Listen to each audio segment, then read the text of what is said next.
Good morning to everyone. मैं Veena Kher PP समाज सारा परिवार की तरफ से आप सबका हार्दिक स्वागत करती हूँ।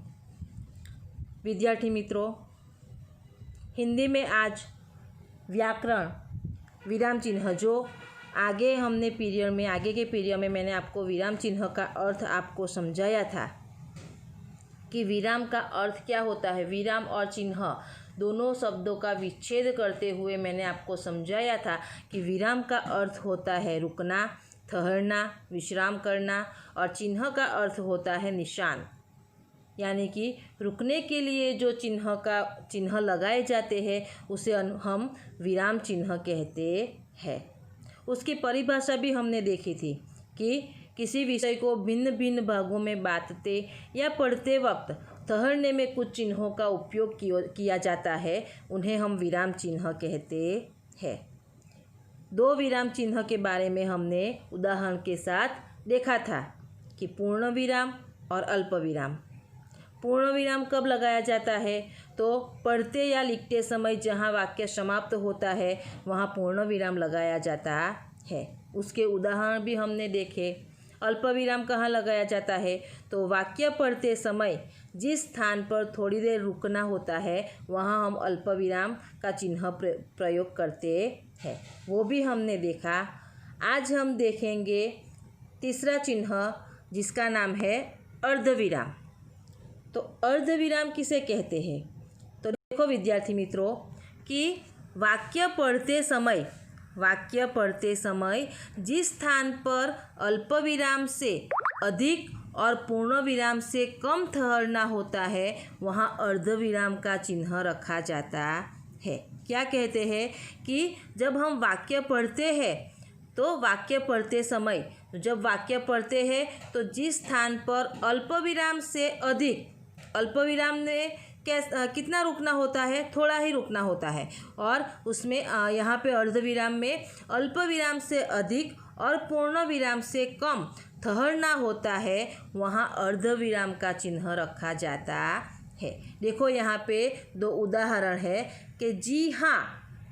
देखो जी, अगर यहाँ पे अल्प विराम होता तो जी के बाजू में अल्प विराम होता। तो यहाँ पे देखो जी हाँ पिताजी मेरे ज़रूर आऊँगा, कि जी हाँ के बाद में अल्प विराम रखा है और पिताजी के बाद में अर्धविराम आता है। ये अर्धविराम का चिन्ह है कि जी हाँ पिताजी मेरे ज़रूर आऊँगा, जी हाँ पिताजी मैं ज़रूर आऊँगा। पिताजी के बाद मैंने अल्प विराम से अधिक रुकी हूँ और पूर्ण विराम से कम।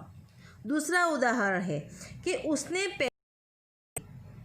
मैंने नहीं मांगे। क्या कहता है कि उसने पैसे मांगे थे लेकिन मैंने नहीं मांगे। तो देखो पैसे मांगे के बाद में जो चिन्ह है उसे हम अर्धविराम कहते हैं। समझ में आया बच्चों अर्धविराम के बारे में? आगे देखते हैं प्रश्नार्थवाचक, कि प्रश्नवाचक चिन्ह हम कहाँ पे लगाते हैं, कब प्रश्नार्थ लगाया जाता है? तो देखो उसकी परिभाषा है कि जिस वाक्य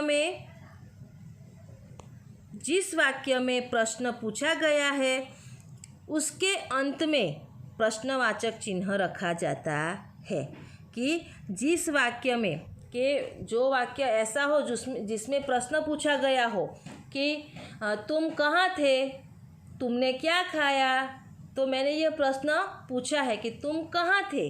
तो देखो कि जिस वाक्य में प्रश्न पूछा गया है उसके अंत में प्रश्नवाचक चिन्ह रखा जाता है। दो उदाहरण है कि बबलू कहाँ है। देखो हम बोलते हैं तो प्रश्न पूछते हैं वैसे ही आता है कि बबलू कहाँ है।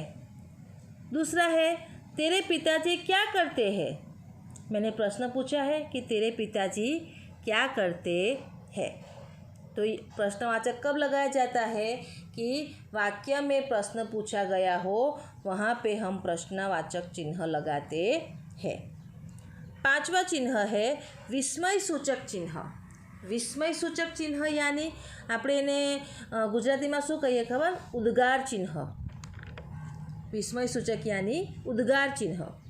तो उसकी परिभाषा क्या है? तो हर्ष, शौक, आश्चर्य, घृणा, आदि भावों का प्रकट करने के लिए शब्द या वाक्य के अंत में प्रयोग किया जाता है। कि जिस वाक्य में हर्ष दिखता हो, शौक दिखता हो, आश्चर्य दिखता हो या फिर घृणा दिखती हो, ऐसे भाव दिखते हैं। ये सब भाव है कि हर्ष, शौक, आश्चर्य, घृणा, यह सब क्या है? तो भाव है। तो जब वाक्य में ये शब्द आएंगे या भाव प्रकट होता है तो उस शब्द या वाक्य के अंत में कौन सा चिन्ह लगाया जाता है? विस्मय सूचक चिन्ह लगाया जाता है। देखो यहाँ पे उदाहरण है, उफ़ क्या गर्मी है। उफ़ क्या गर्मी है। देखो उफ़ के बाद में क्या है? उफ़ यानी आश्चर्य दिखता है, आश्चर्य दिखाता है। उफ़ यानी कि आश्चर्य दिखाता है, तो उफ़ के बाजू में विस्मय सूचक चिन्ह लगाया जाता है। दूसरा देखो, काश मैं सैनिक होता। काश कि यहाँ पे भी भाव दिखता है कि काश के बाजू में उद्गार चिन्ह लगाया गया है। काश मैं सैनिक होता। तो विद्यार्थी मित्रों, हमने विराम चिन्ह में पूर्ण विराम कहाँ रखा जाता है, अल्प विराम कहाँ रखा जाता है, अर्ध विराम, प्रश्नवाचक, विस्मय सूचक, यह सब चिन्ह कहाँ रखा जाता है, वह हमने परिभाषा और उदाहरण के साथ सीखा। देखो यहाँ पे मैंने थोड़े बहुत से वाक्य दिए हैं कि पहला है, प्रेमचंद जी हिंदी में प्रसिद्ध लेखक थे। यहाँ पे आपको क्या करना है कि योग्य विराम चिन्ह का प्रयोग करना है कि कहाँ पे कौन सा विराम चिन्ह लगेगा वह आपको लिखना है। प्रेमचंद जी हिंदी में प्रसिद्ध लेखक थे, तो यहाँ पे कौन सा चिन्ह आएगा? पूर्ण विराम आएगा। क्या पता इस रास्ते में फिर ना लौटूं। कि क्या पता इस रास्ते में फिर ना लौटूं, कौन सा चिन्ह आएगा? वह आपको अपने हिसाब से लिखना है। ओह यह तो कोई यान है। देखो ओह क्या यहाँ पे आश्चर्य दिखता है, तो कौन सा चिन्ह आएगा? विस्मय सूचक चिन्ह। अब तक तुम्हारा निग्रह कायम रहा क्योंकि जिसकी चाह थी, वो भी आपको अपने हिसाब से लिखने हैं। स्वर्ग का प्रवेश द्वार यही है ना? स्वर्ग का प्रवेश द्वार यही है ना? प्रश्न पूछते हैं, तो कौन सा चिन्ह आएगा? प्रश्नवाचक चिन्ह। रामू बेटा माई कहाँ है? रामू बेटा माई कहाँ है? कौन सा प्रश्न आएगा? प्रश्नार्थ चिन्ह।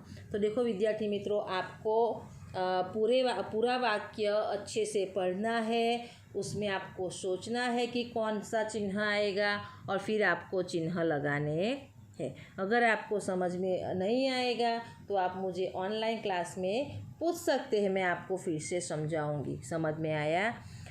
और जो मैंने यह पिक फ़ोटो पाड़ के मैंने वर्कशीट में आपको दिया है, यह पूरा व्याकरण के विभाग में आपको लिखना है। विराम चिन्ह का हेडिंग लगा के आपको व्याकरण विभाग में यह लिखना है। समझ में आया बच्चों?